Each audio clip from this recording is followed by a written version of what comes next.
तो आज हम इस वीडियो लेक्चर में बात करेंगे पूर्वी तटीय मैदान के बारे में।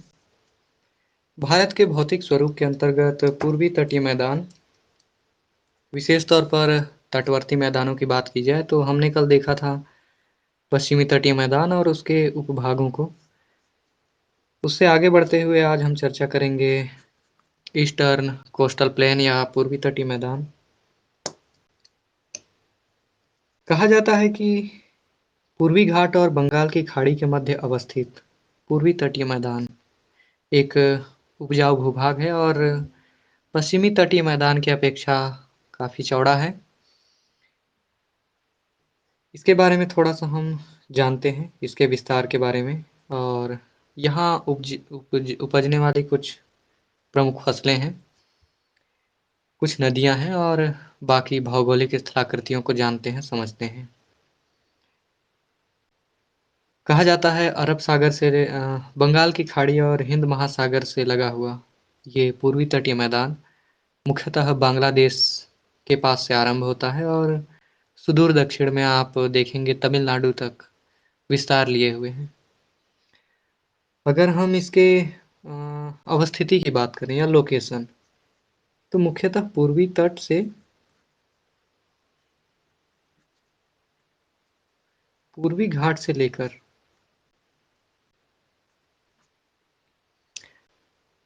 सुदूर दक्षिण में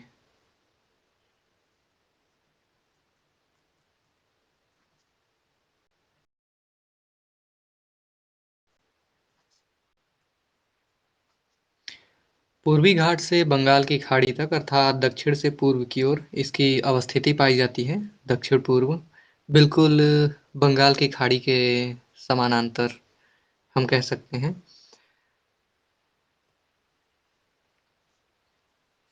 अगर मैं इसका स्ट्रक्चर बताऊं एक नक्शे के तौर पर,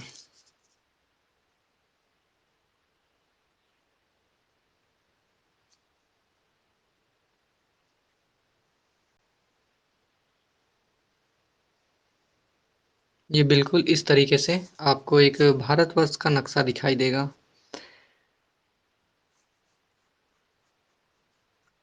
इसे हम कहते हैं पश्चिमी तटीय मैदान,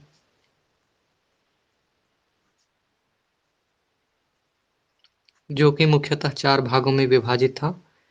बिल्कुल पूर्वी घाट तमिलनाडु के पास से आरंभ होकर हम बंगाल, उड़ीसा पार करते हुए तटवर्ती क्षेत्रों की ओर जाते हैं और इसे कहा जाता है पूर्वी घाट या पूर्वी तटीय मैदान, ईस्टर्न कोस्टल प्लेन। तुलनात्मक रूप से हम देखें तो पश्चिमी तटीय मैदान के मुकाबले पूर्वी तटीय मैदान अधिक चौड़ा है।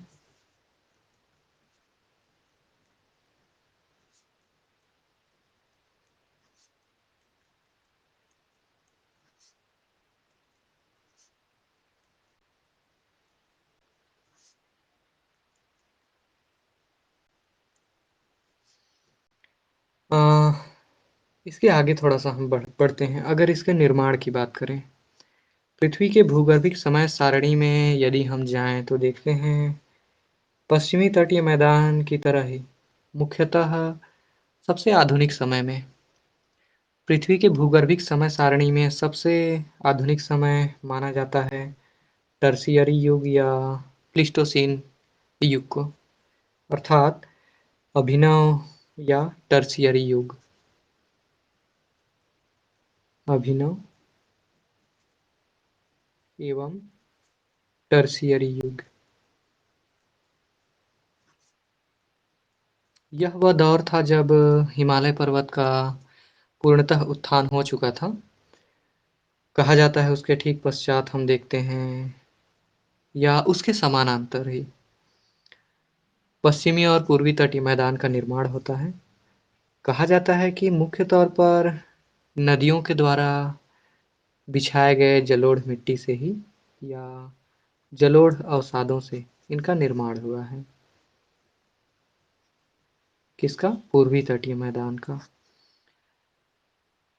जैसा कि मैदान की सामान्य सी परिभाषा है, धरातल का सबसे कम ऊंचाई वाला धरातलीय उच्चावच या भूभाग मैदान की श्रेणी में शामिल किया जाता है। उत्तर के विस्तृत मैदान की अपेक्षा हम देखते हैं यह मैदान उतना विशाल नहीं है, किंतु बहुत ही उपजाऊ भूभाग है और इस क्षेत्र में निवासरत जो भी आबादी है उनको एक आजीविका प्रदान करता है। मुख्य तौर पर यहाँ प्रवाहित होने वाली नदियाँ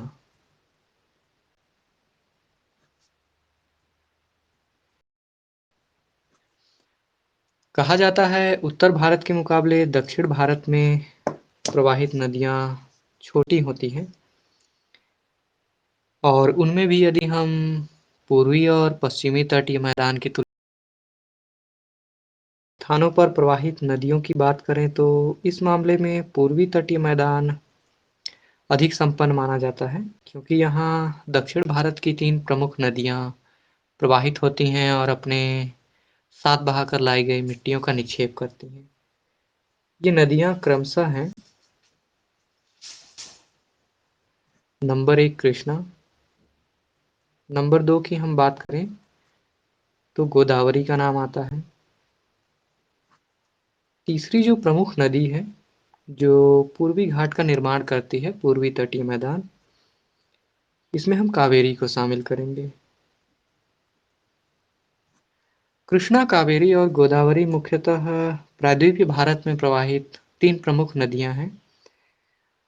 विशेष बात यह है कि ये तीनों ही प्रमुख नदियां पश्चिमी घाट की अपेक्षा पूर्वी घाट और पूर्वी तटीय मैदान में ज़्यादा फैली हुई हैं और इनके जल की बात की जाए या फिर इनसे जो जलोढ़ निक्षेप प्राप्त होता है, मृदा, इन दोनों के उपयोग की बात की जाए तो इस मामले में पूर्वी तटीय मैदान संपन्न माना जाता है।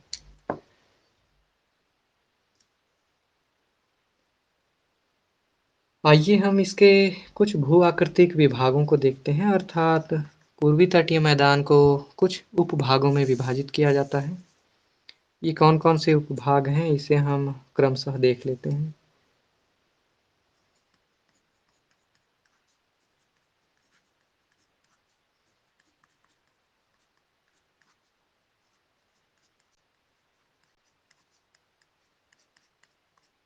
कहा जाता है पूर्वी तटीय मैदान को मुख्य तौर पर 3 भागों में विभाजित किया जाता है। इसमें नंबर 1 पर हम लिखेंगे उत्कल का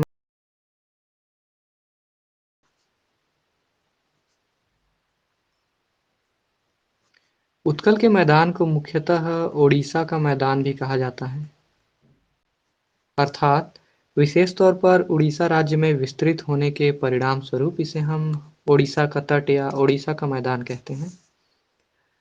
अगला जो भाग है पूर्वी तटीय मैदान का वह कहलाता है काकीनाडा।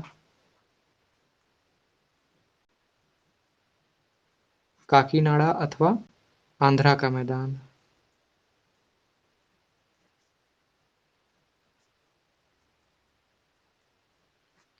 यह पूर्वी तटीय मैदान का मध्यवर्ती भाग है। तीसरा और अंतिम भाग अगर हम देखें तो इसे कहा जाता है कोरोमंडल का मैदान या कोरोमंडल तट।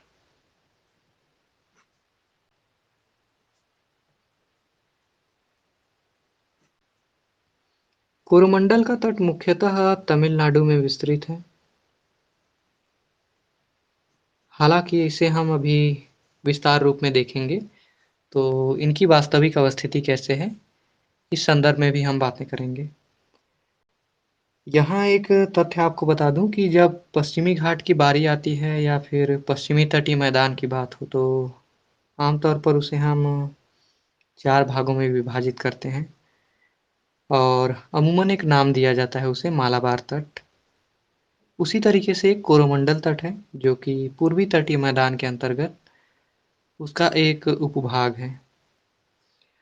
आइए पूर्वी तटीय मैदान के इस तीनों भागों को हम थोड़ा सा विस्तार रूप में देखते हैं, समझने का प्रयास करते हैं यहाँ की बनावट और अन्य विशेषताओं को।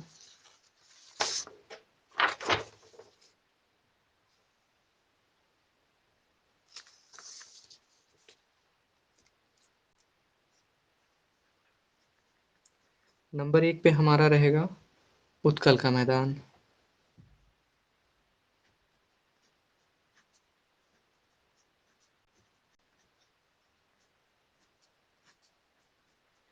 उत्कल शब्द जिसका ज़िक्र आपके हमारे राष्ट्रगान में भी मिलेगा।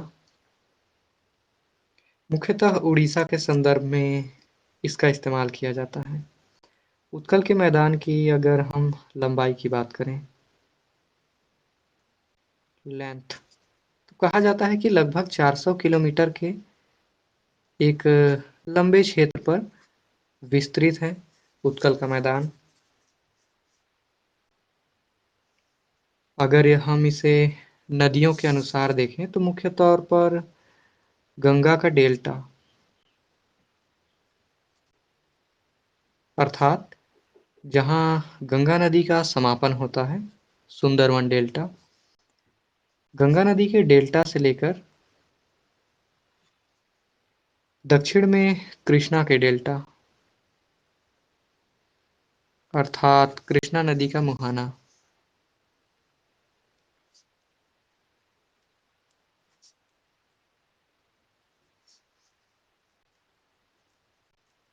इन दो नदियों तक विस्तृत मैदान, 400 किलोमीटर लंबा मैदान उत्कल के मैदान के तौर पर जाना जाता है, चर्चित है।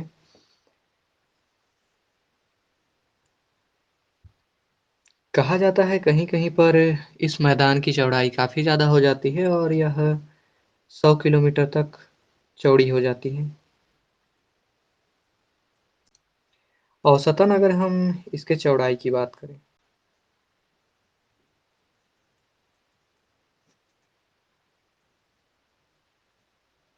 तो लगभग 80 से 100 किलोमीटर इसकी औसत चौड़ाई मानी जाती है। जैसा कि मैंने आपको बताया है, पश्चिमी तटीय मैदान की अपेक्षा पूर्वी तटीय मैदान अधिक चौड़ा है और यही वजह है कि पूर्वी तटीय मैदान के तीनों भागों को हम देखेंगे, पश्चिमी तटीय मैदान के मुकाबले इनकी चौड़ाई ज़्यादा है।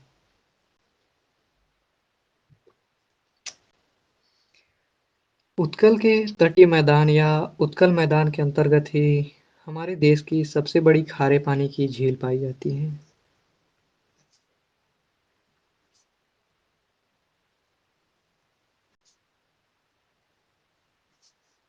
लैगून झील। मैंने लैगून की परिभाषा भी आपको दिया था कि लैगून क्या होता है।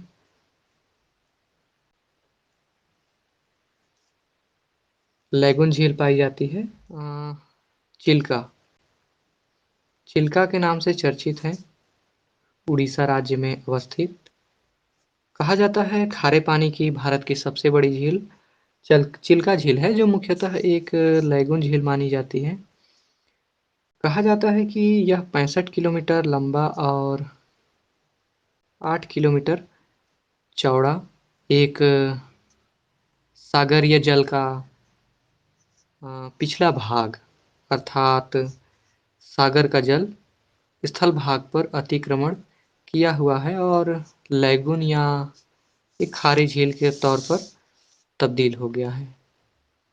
यह इसी उत्कल के मैदान में पाया जाता है। कहा जाता है उत्कल के मैदान के समानांतर बहुत सारे बालू का स्तूप पाए जाते हैं, अर्थात बालू का स्तूप की अधिकता है यहाँ पर। बालू के छोटे-बड़े असंख्य ढेर यहाँ पाए जाते हैं। इसके बाद आगे हम बढ़ते हैं पूर्वी तटीय मैदान का दूसरा प्रमुख भाग, उत्कल के मैदान के ठीक नीचे या हम दक्षिण की ओर बढ़ें तो हमें मिलता है काकीनाडा का मैदान।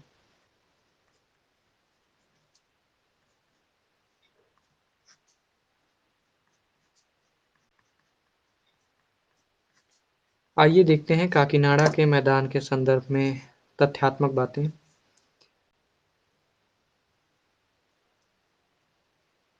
मुख्य तौर पर आंध्र प्रदेश एवं तेलंगाना में विस्तृत है।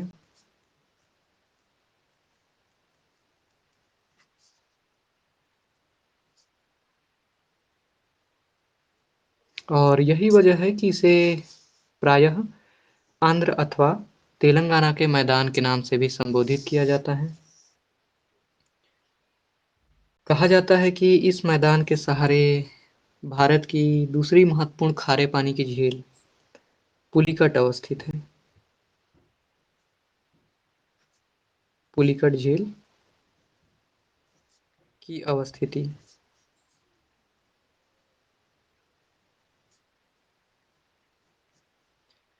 भारत में खारे पानी के झीलों की बात करें और उसमें भी अगर लैगून झील की बात की जाए तो कहा जाता है कि चिल्का के पश्चात पुलिकट झील का ही स्थान आता है, जो मुख्य तौर पर तमिलनाडु एवं आंध्र प्रदेश की सीमा में अवस्थित है।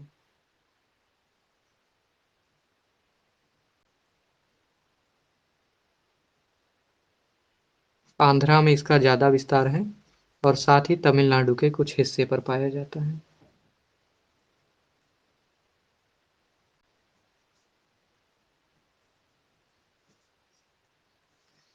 तो याद रखेंगे इस तथ्य को। आगे हम बढ़ते हैं, देखते हैं कुछ और तथ्यात्मक बातें।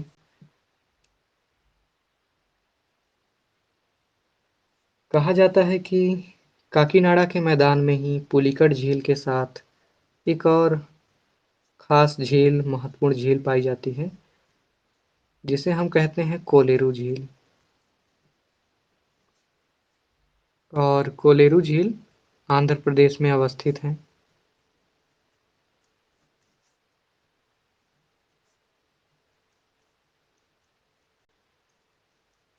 ये दो अति महत्वपूर्ण लैगून या झीलें काकीनाडा के या आंध्रा के मैदान के अंतर्गत पाई जाती हैं। कहा जाता है कि यहीं पर भारत का सबसे प्रमुख प्राकृतिक बंदरगाह विशाखापट्टनम अवस्थित है।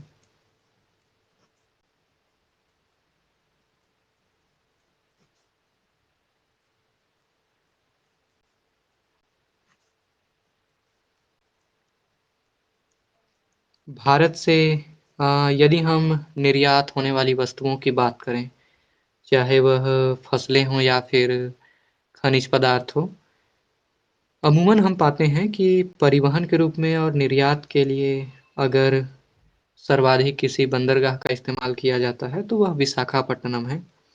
इसी काकीनाडा मैदान में ही अवस्थित है, सागर तट पर विशाखापट्टनम का एक प्राकृतिक बंदरगाह, भारत के व्यापारिक दृष्टिकोण से अति महत्वपूर्ण बंदरगाह। आगे बढ़ते हुए कुछ और तथ्यों को हम देखते हैं।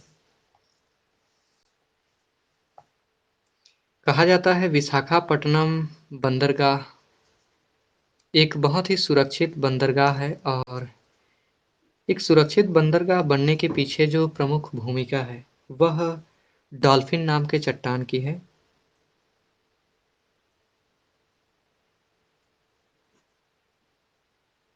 डॉल्फिन एक मछली भी है, किंतु सागर तट पर स्थित एक शैल स्वरूप या चट्टान को नाम दिया गया है डॉल्फिन। और इसी डॉल्फिन चट्टान के ठीक पीछे बिल्कुल सुरक्षित रूप में अवस्थित है विशाखापट्टनम बंदरगाह, जिसके सहारे भारत की ज़्यादातर निर्यात गतिविधियां संपन्न होती हैं। कुछ अन्य बंदरगाह भी हैं जो काकीनाडा मैदान के समानांतर ही पाई जाती हैं।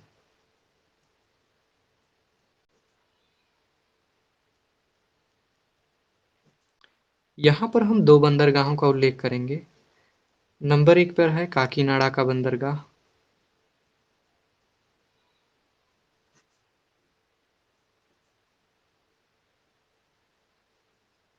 और दूसरे नंबर पर हम जिक्र करेंगे मसूलीपट्टनम।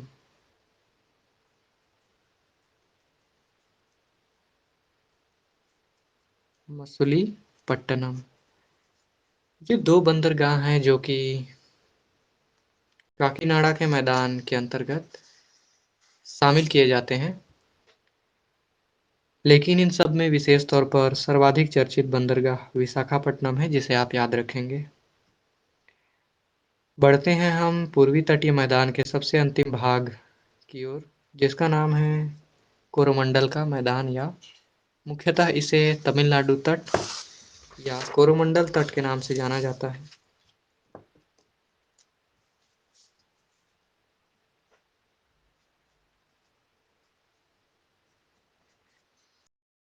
पूर्वी तटीय मैदान के विभाजन में ये तीसरा विभाजन होगा।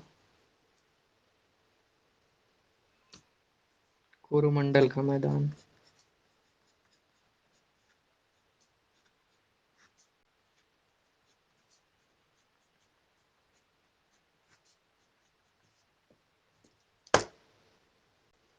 कोरोमंडल की अगर हम भौगोलिक अवस्थिति की बात करें, इसके लोकेशन की, तो कहा जाता है कुमारी अंतरीप से लेकर पुलिकट झील या कृष्णा डेल्टा।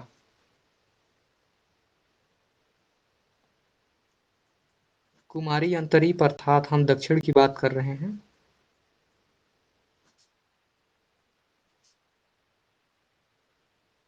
कुमारी अंतरीप से लेकर कृष्णा डेल्टा तक विस्तृत यह मैदान मुख्य तौर पर जाना जाता है कोरोमंडल या तमिलनाडु के मैदान के नाम से। कहा जाता है इसकी लंबाई पूर्वी तटीय मैदानों के अन्य भागों की अपेक्षा सर्वाधिक है। लंबाई की अगर हम बात करें तो लगभग 675 किलोमीटर की औसत लंबाई है इस पूर्वी तटीय मैदान के कोरोमंडल तट की। चौड़ाई की यदि हम बात करें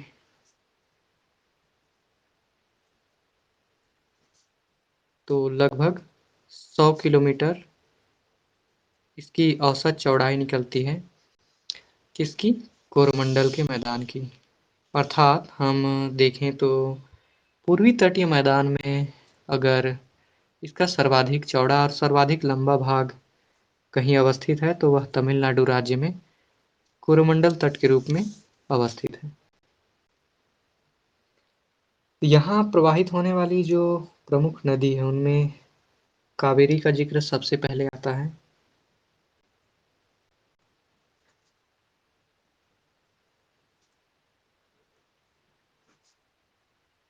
कहा जाता है कोरोमंडल तट या कोरोमंडल के मैदान को बनाने में, इसको उपजाऊ बनाने में सर्वाधिक भूमिका कावेरी नदी की ही मानी जाती है।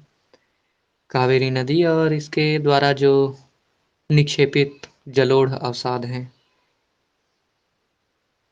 ये एक तरह से कोरोमंडल के मैदान को बेहद उपजाऊ बना देते हैं और आप पाएंगे कि यहाँ फसलों की एक लंबी श्रृंखला पाई जाती है। बहुत सारी फसलों का उत्पादन होता है, विशेष तौर पर मसालों की और चाय और कहवा और रबर की हम बात करें तो इस मामले में कोरोमंडल का मैदान बेहद संपन्न माना जाता है।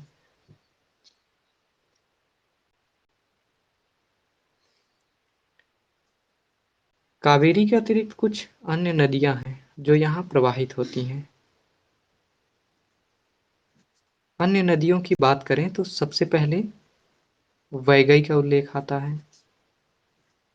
नंबर 2 पर हम देखेंगे पेन्नार, एवं तीसरे नंबर पर एक प्रमुख नदी है मालर।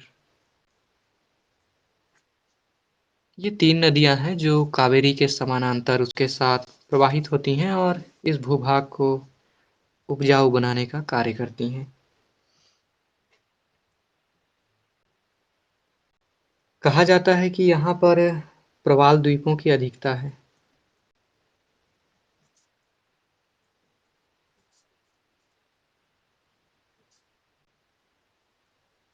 मैंने बताया था कि सागरीय क्षेत्रों में विशेष तौर पर जो तटवर्ती सागर होते हैं वहाँ पर प्रवाल द्वीपों की प्रधानता पाई जाती है और प्रवाल द्वीप प्रवाल जीवों से निर्मित अ, चट्टान होते हैं, सैलें होती हैं। कहा जाता है कि पश्चिमी तटीय मैदान की अपेक्षा पूर्वी तटीय मैदान के सहारे काफ़ी सारी संख्या में प्रवाल द्वीपें बनी हुई हैं, पाई जाती हैं। विशेष तौर पर कोरोमंडल तट के सहारे प्रवाल द्वीप दिखाई देते हैं। प्रवाल द्वीपों की बात करें तो मन्नार की खाड़ी और पाक जल संधि के मध्य प्रवाल द्वीप विशेष तौर पर दिखाई देते हैं। यहाँ पाए जाने वाले कुछ प्रमुख बंदरगाहों की का चर्चा हम करते हैं।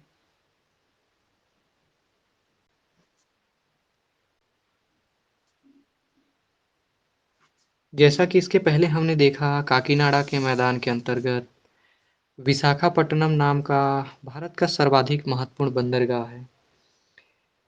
इसके अतिरिक्त कोरोमंडल के मैदान के अंतर्गत भी भारत का विशेष बंदरगाह, महत्वपूर्ण बंदरगाह, हम कहें व्यापार के दृष्टिकोण से काफ़ी महत्वपूर्ण स्थान रखता है। कुछ चुनिंदा बंदरगाह हैं जो यहाँ पाए जाते हैं। सबसे पहले नाम आता है चेन्नई का।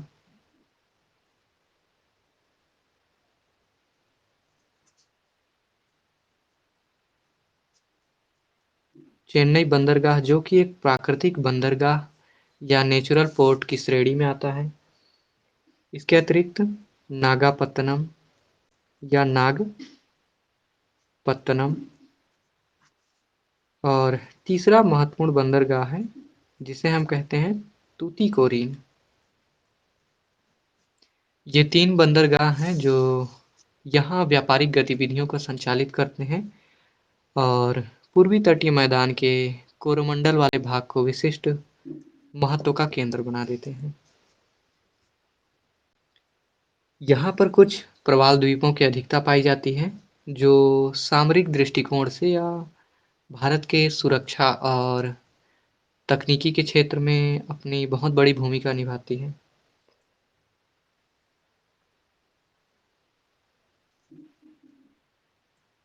मरीना पुलिन अर्थात बीच। मरीना बीच की उपस्थिति पाई जाती है। मरीना बीच मुख्यतः चेन्नई में पाया जाता है। इसके अलावा भारत का एक महत्वपूर्ण द्वीप श्रीहरिकोटा।